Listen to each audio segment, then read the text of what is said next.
Ya, ini adalah data kontinu. Kemudian kalau berdasar skala, ada nominal, ordinal, interval, rasio. Nominal seperti ini banyak sekali digunakan untuk penelitian kualitatif ya. Penelitian sosial. Jadi kita notasikan gitu ya. Nah, ini misal terhadap konsumen kategori dapat menetapkan angka sebagai penulis keperluan identifikasi. Misal pekerjaan diberi nama 1, diberi angka 1, pendidikan diberi angka 2, perkawinan diberi angka 3, ini namanya data nominal. Artinya, angka ini suka-suka peneliti memberi angka berapa. Dia memberi angka supaya lebih mudah diinterpretasinya. Udah gitu aja. Angka ini tidak memiliki arti. Nggak punya ukuran. Kalau data ordinal, ini tingkat. Ya, nilai A sampai E atau pendidikan mulai SD sampai S3 misalnya, itu kan berjenjang. Ini adalah data ordinal. Kemudian ini nanti data interval. Ya, data interval itu tidak memiliki nilai nol absolut. Contohnya adalah suhu. Walaupun nilai 0 kan suhu 0 derajat itu masih ada artinya. Suhu es batu itu kan 0 derajat. Bukan berarti es batu itu tidak memiliki suhu. Enggak, memang suhunya dia 0 derajat. Beda dengan misal data rasio, hasil pengukuran panjang meter ya. Kalau misalnya dinyatakan 0 meter, ya memang tidak ada panjangnya. Jadi dengan suhu tadi kalau 0 derajat kan bukan berarti tidak ada suhunya, tapi karena memang suhunya itu 0 derajat. Kalau data rasio panjang gitu ya, kalau 0 meter ya sudah memang tidak ada panjangnya. 0 kilometer ya memang jaraknya tidak ada jarak. Kilometer gitu. Ini yang umum atau yang paling dasar yang harus kalian statistika dasar. Jadi ada nilai mean, median, modus, standar deviasi sama koefisien variasi. Mean itu adalah rata-rata. Ini itu adalah nilai tengah. Modus itu adalah nilai frekuensi terbanyak atau nilai yang paling sering muncul. Kemudian, nah, coba kalau misalnya di tabel yang ini nilai mean, median, sama modusnya berapa? Sudah dihitung belum?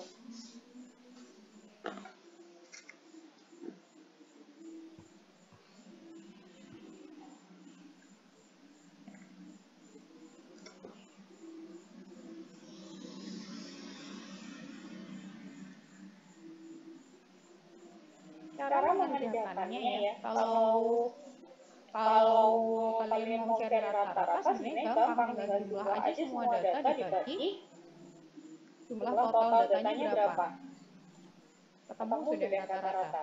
Tapi kalau cari median sama modus, kalian urutkan dulu dari terkecil sampai terbesar, atau sebaliknya, nggak masalah.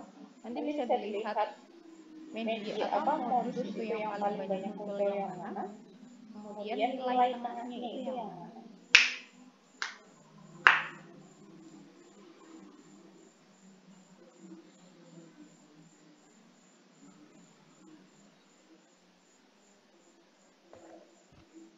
Ada yang sudah? Bisa menjawab? Untuk rata-rata 54,083. Untuk median 54, yakni pada data 60 dan 48, kemudian dirata-ratakan menjadi 54. Untuk modus 50. Modus 50. Ada yang punya pendapat lain? Permisi Bu, izin menjawab Bu. Silakan. Untuk min sama 54,083. Untuk medianya kan di tengah-tengah kan data ada 12. Jadi untuk data ke 6 dan 7 ditambah terus dibagi 2 sama dengan 53 ditambah 54 dibagi 2 sama dengan 53,5. Untuk modus sendiri sama 50. Ya. Oke. Jadi itu ya yang harus diperhatikan. Tadi kan cuma beda di median. Median itu sebenarnya nilai tengah. Jadi kayak gini. Yang harus diperhatikan nih, coba dilihat dilihat definisinya. Median itu merupakan nilai tengah dari nilai-nilai pengamatan setelah disusun secara teratur menurut besarnya data. Ya, kalau kamu lihat dari gambar ini kan datanya sudah teratur gitu ya. 50, 55, 60, 65, 70, 75, ini kan sudah urut. Nah, hati-hati di tabel ini, graf tabel ini datanya itu belum urut nih. 50, 60, 62, 51 kan nggak urut ya. Jadi langkah pertama kalau misalnya kamu mau menentukan median, ini kamu urutkan dulu. Kalau misalnya nanti di short di Excel atau di Word gitu ya, kan bisa ya di short dari atas ke bawah atau bawah ke atas. Karena ini datanya ada 12, berarti median itu adalah rata-rata dari data ke-6 dan data ke-7. Gitu ya. Yang lain masih ada yang punya pendapat? Atau sama semua? Sama, Bu. Oke. Nah, ada lagi rentang. Rentang itu variasi dihitung dari selisih antara nilai yang terbesar dengan terkecil. Jadi kalau misalnya nanti kalian baca gitu ya, di penelitian, di apapun jurnal atau referensi atau buku apapun, disebut dengan range atau rentang, itu artinya data terbesar dikurangi data terkecil, atau data tertinggi kurangi data terendah. Ya, kalau nilai data yang seperti ini, ada tabel seperti ini, kira-kira nilai rentangnya berapa?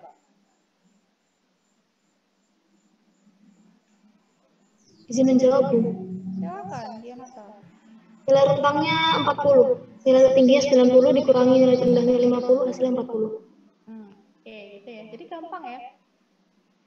Cuma tinggal tertingginya berapa, tertinggi 90, terendahnya 50, berarti rentangnya 40. Tuh. Kemudian ada variasi dan standar deviasi. Ini yang paling banyak nanti akan kalian pakai di praktikum, kalian pakai di skripsi apalagi gitu ya. Ketika kita menyajikan data, misal data bobot tablet, kan kalian nggak mungkin nimbang tablet itu cuma 1 biji ya. Tablet 1 biji kalian timbang, kalian sajikan datanya kan nggak mungkin. Minimal misal kamu timbang 20 tablet dan hasilnya pasti akan beragam. Nah, jadi kalau misalnya kalian ada data gitu ya, kalian baca data bobot tablet 500 mg plus minus 5 mg, itu 5-nya adalah standar deviasi.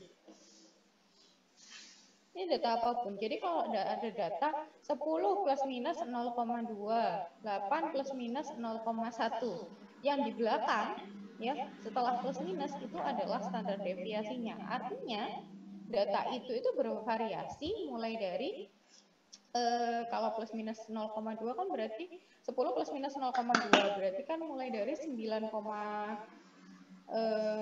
sampai 10,2. Bervariasinya seperti itu. Nah, cara ngitungnya ini sudah di sini gitu ya. Cara ngitungnya ada di sini, jadi nanti ada, misal ada datanya itu adalah ini, 20, 19, 21, 22, 18. Nanti ketemu rata-rata dari data itu adalah 20. Nanti notasinya rata-rata itu biasanya XR. Jadi X ada garis di atas itu biasanya disebut dengan rata-rata. Untuk mencari standar deviasi itu adalah akar dari variasi. Ya, akar dari variasi itu S kuadrat. Variasi rumusnya seperti ini. Ya. Ini berarti jumlah dari XI itu. Masing-masing data ya. Data ke-1 dikurangi data rata-rata gitu ya. Kemudian dikuadratkan, kemudian dijumlah. Jadi misal ini dapat dari mana gitu ya. Ini kan X-nya 20. 20 kurangi rata-ratanya 20, 0 kali dikuadratkan 0. Kemudian data kedua 19. dikurangi 20 sigmanya, atau sorry, X barnya, kurang 19 kurangi 20 kan berarti minus 1. Dikuadratkan berarti 1. 21 dikurangi 20, 1 kuadratkan 2. Terus sampai datanya habis, kemudian dijumlah. Ya, ini adalah jumlah sigma yang bagian atas ini. Kemudian dibagi N itu adalah jumlah data. Jadi kalau misalnya ini jumlah datanya adalah 1, 2, 3, 4, 5. Ya. 1, 2, 3, 4, 5 berarti 10 bagi 5 itu adalah 2. Jadi standar deviasi itu adalah akar dari 2. Jadi kalau data ini berarti nanti menyajikannya, biasanya menyajikan datanya, misal ini adalah data berat badan gitu ya. Misalnya adalah data berat badan anak. Nanti menyajikan datanya, kalau ditulis di naskah gitu ya, dia akan menulis 20, yang ditulis adalah X barnya atau rata-ratanya, plus minus SD. Akar 2 itu berapa? 1, sekian lah ya. Jadi nanti disajikan di naskah itu 20 plus minus 1, sekian. Ini kalau penelitian seperti kita ya, farmasi itu biasanya datanya seperti itu. Ya, kemudian ada lagi yang namanya, ini ada contoh ya.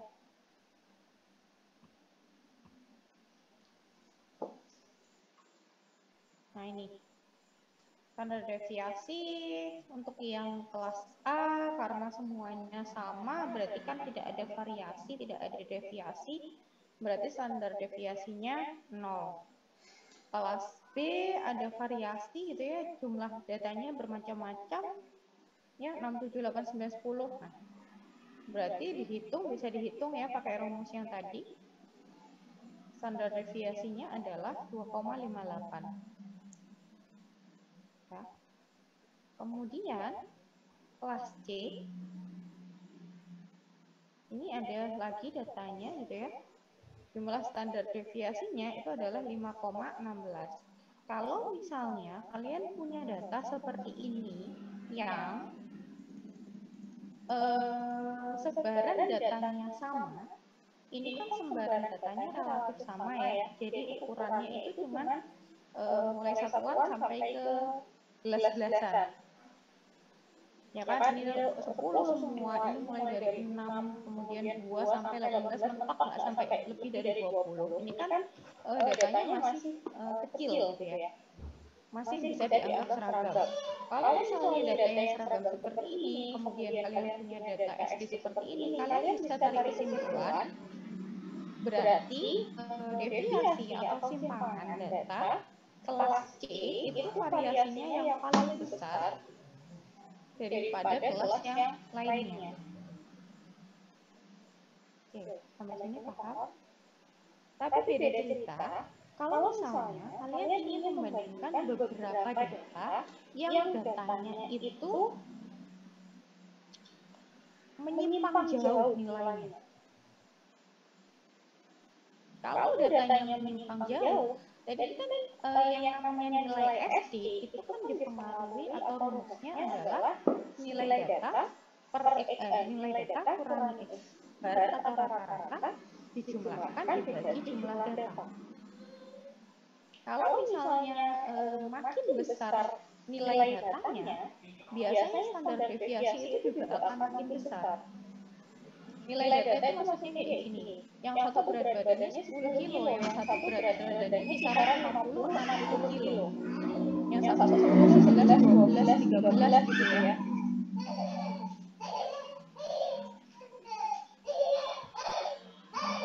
Kemudian kelompok satunya berat badannya 50, 60, 70, 80, 72. Ini kan sudah jomplang datanya.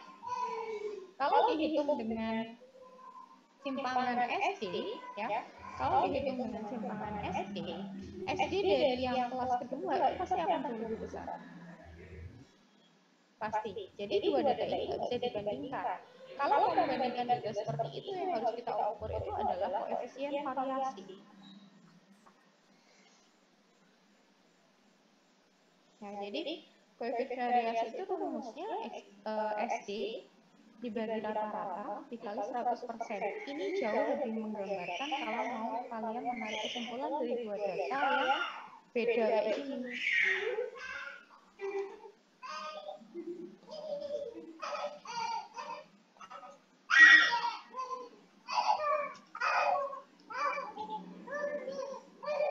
Oke, iklan.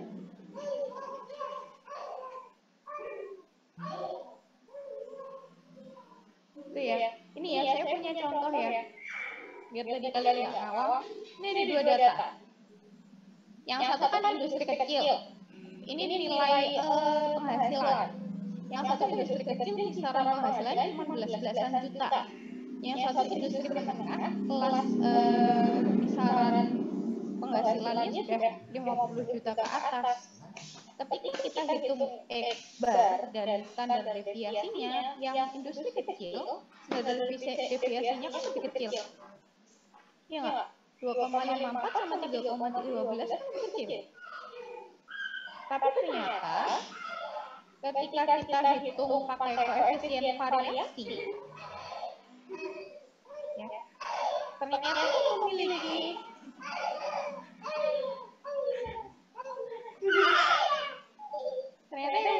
nilai variasi paling kecil atau lebih kecil itu justru yang industri menengah. Ini sebenarnya fungsi dari koefisien variasi, makanya kalau mau aman, ketika kalian membandingkan data di dunia farmasi, terutama di dunia penelitian ya, untuk membandingkan menarik kesimpulan mana data yang lebih tidak bervariasi atau mana data yang lebih homogen, ya, atau yang variasinya kecil, umpamanya kecil, itu yang dipakai adalah koefisien variasi. Kan kelihatan ya di sini ya, koefisien variasinya kayaknya lebih kecil yang industri menengah, walaupun SD-nya itu lebih besar. Kenapa dia lebih besar? Karena itu yang tadi saya cerita, SD itu semua dipengaruhi oleh nilai datanya itu berapa. Jadi makin besar nilai data, nilai SD itu akan makin besar. Jadi ini kalau mau dibandingkan dia kurang akurat, yang lebih akurat itu kita pakai nilai koefisien variasi.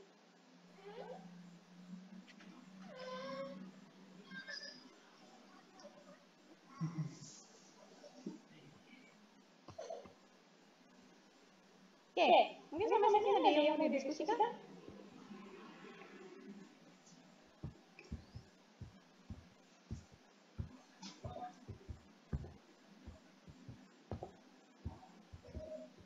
Yang mau didiskusikan sebelum minggu depan nanti kita latihan soal supaya kalian bisa ngitung sendiri. Ini sih Bu. Silakan, Dianata ya. Iya Bu. Izin konfirmasi Bu. Jadi kalau koefisien variasi itu digunakan untuk membandingkan dua data yang nilainya beda seperti itu ya Bu? Ketika kalau misalnya cuma ada ya Bu? Iya silakan lanjutkan dulu pertanyaannya. Jadi kalau misalnya itu kan koefisien variasi itu digunakan untuk membandingkan dua data yang nilainya itu beda jauh seperti itu. Nah kalau misalnya cuma satu data itu boleh menggunakan standar deviasi seperti itu. Kalau cuma satu data ya berarti kan kalian tidak membandingkan. Ya kalau standar deviasi itu istilahnya cuma saya punya data ini misalnya ya. Saya punya data berat badan gitu ya. Berat badan ini setelah berat badan murid SD kelas 5 ya ternyata setelah diukur rata-ratanya itu adalah 20 plus minus 1, sekian kilogram gitu aja. Kalau misalnya kita cuma punya satu data. Jadi hanya meringkas datamu yang banyak itu tadi kan nggak mungkin kamu tulis satu-satu gitu ya. Murid SD-nya misal ada 60.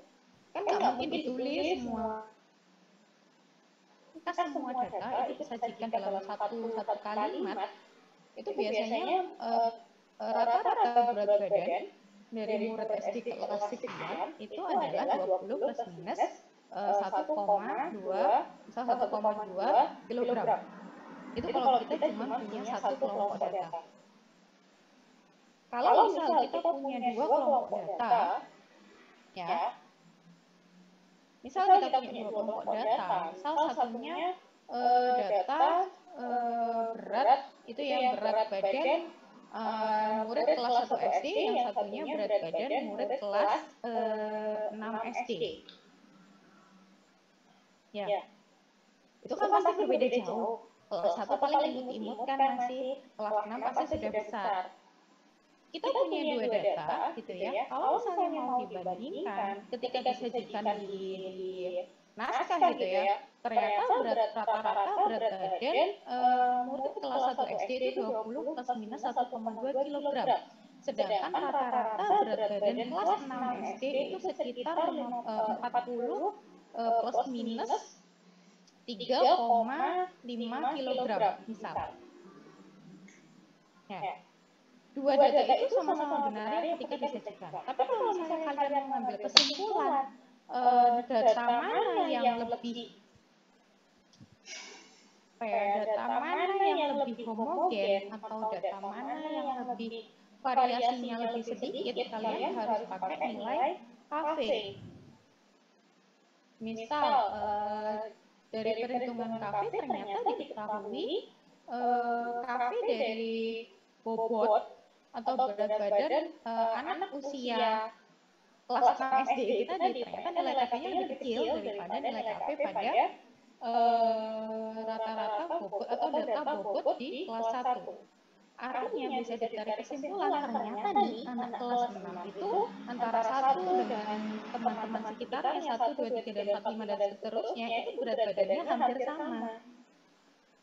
Tidak terlalu bervariasi dibandingkan dengan data anak kelas 1. Kelas 1 ternyata variasinya sangat besar. Gitu. Jelas?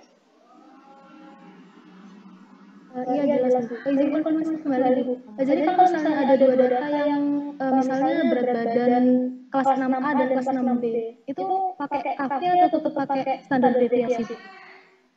Boleh pakai standar deviasi. Ya. Tapi kalau standar deviasi sekali lagi kalau saya bilang itu bersifat lebih subjektif daripada KV. Kalau KV itu kan sudah objektif ya, jadi kayak nggak peduli sudah KV itu kan rumusnya standar deviasi per X bar. Jadi standar deviasinya berapa sudah dibagi sama rata-rata. Mau rata-ratanya besar, kecil, segala macam udah hilang faktor semua itu. Jadi kalau misalnya ingin memunculkan data yang lebih lebih objektif, itu memang sebenarnya yang paling tepat itu tetap pakai koefisien variasi. Walaupun kelas 6A dan 6B gitu ya. Sebenarnya nggak beda jauh sih. Tapi misal sama-sama satu rentangan 40, satu rentangan 30. Tapi sekali lagi kalau kita bicara nih ya, mempunyai satuan data, nih ya, beberapa gugus data yang mempunyai satuan yang berbeda. Nah, berbeda ini kan kita tidak bisa klasifikasikan bedanya seberapa jauh yang boleh, yang masih boleh menggunakan nilai SD sebagai perbandingan. Itu nggak pernah diklasifikasikan deh. Nggak pernah ada definisi berbedanya itu sejauh mana.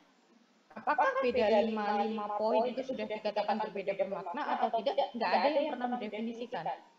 Jadi kalau mau ditarik kesimpulan secara lebih objektif, yang paling aman itu tetap kita pakai nilai koefisien variasi. Ya paling aman saya bilang karena kita penelitiannya benar-benar kuantitatif, benar-benar menghitung gitu ya. Kayak bobot tablet, kemudian kadar bahan aktif, itu kan benar-benar kuantitatif yang harus benar perhitungannya.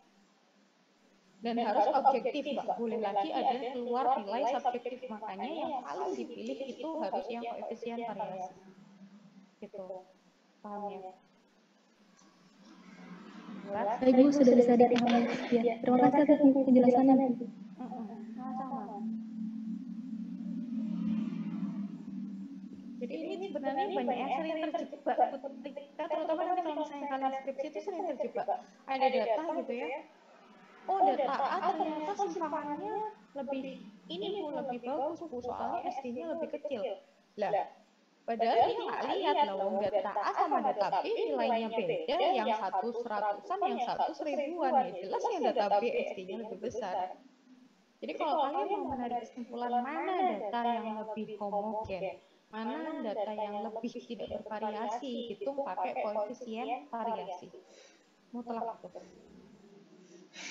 Kalau sudah ada data koefisien variasi, perhitungan koefisien variasi, statementmu yang menyatakan kalau data A lebih variasinya lebih kecil daripada data B itu tidak akan bisa terbantahkan. Gitu. Dan ada lagi yang mau didiskusikan?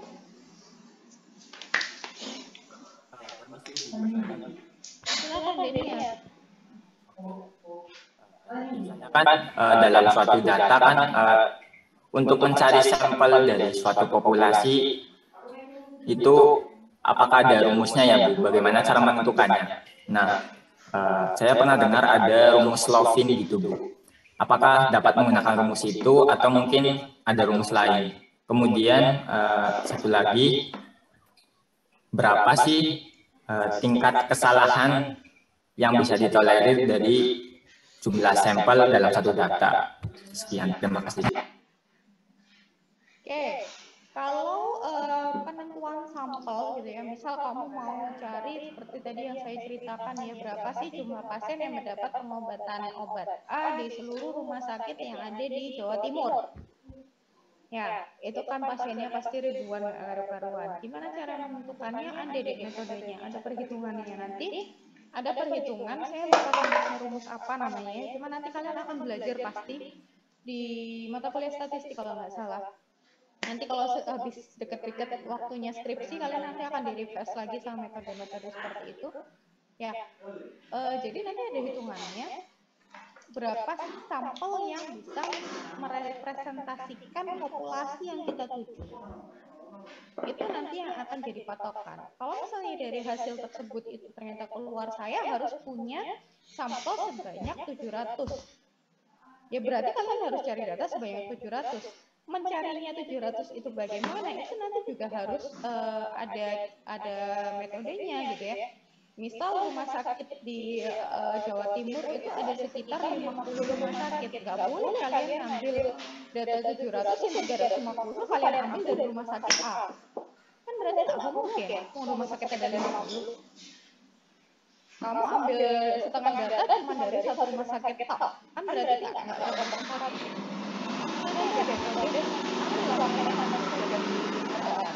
Kemudian tingkat kesalahan, maksudnya tingkat kesalahan apa nih Dek? Tingkat kesalahan berdasarkan jumlah sampel Bu yang dapat ditolerir, persentasenya. Persentase tingkat kesalahan itu sebenarnya kalau dalam statistika itu kalau saya bilang relatif. Ya, artinya apa? Persentase tingkat kesalahan itu bisa ditentukan sendiri oleh peneliti. Yang jelas, kalau sampel makin banyak, presentasi kesalahan akan makin sedikit. Karena datanya kan akan makin jauh representatif. Tapi mau sebanyak apa gitu ya, mau seteliti apa, itu nanti tergantung dari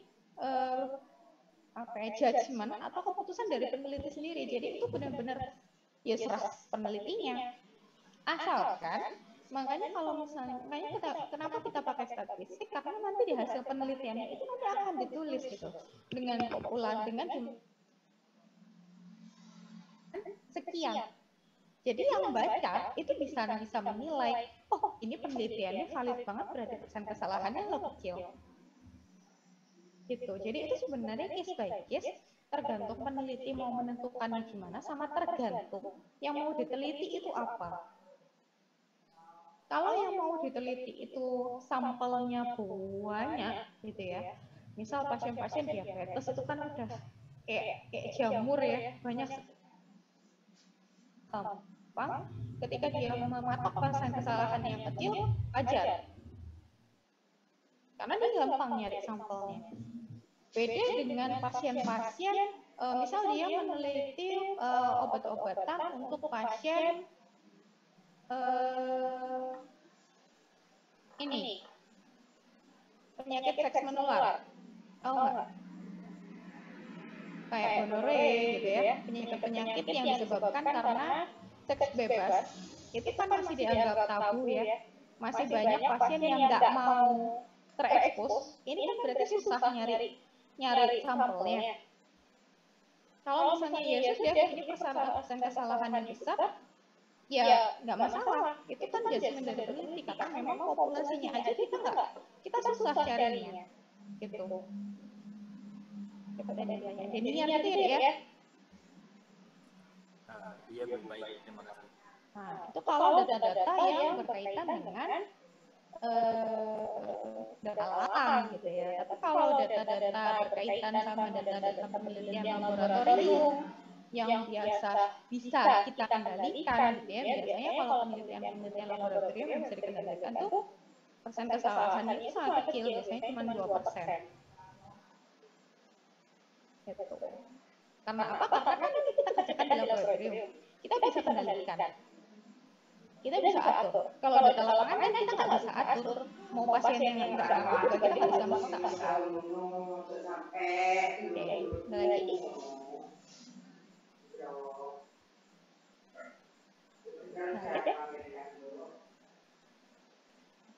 Di sini pertanyaan. Ya. Untuk yang standar deviasi itu setahu saya ada data tunggal sama berkelompok. Dan untuk yang pembelajaran ini difokuskan untuk data berkelompok atau data tunggal juga? Terima kasih. Standar deviasi data tunggal sama kelompok ini sebenarnya datanya data yang sebentar.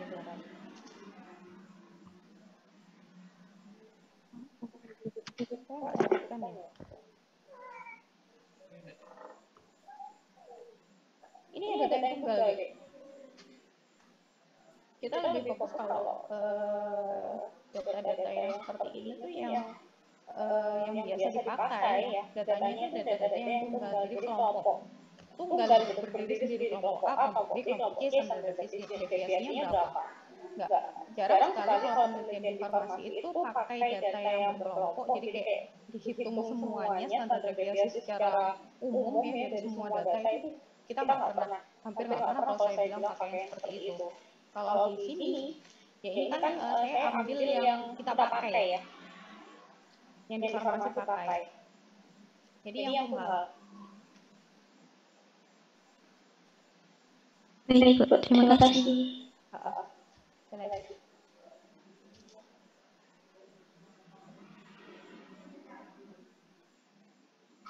Gak ada? Kalau nggak ada minggu depan kemungkinan akan saya geser lagi ya. Coba nanti saya cek dulu jadwalnya. Kayaknya sih masih ada yang bentrok. Minggu depan nanti akan saya kasih soal gitu ya. Jadi kita kerjakan bareng-bareng. Kita selesaikan.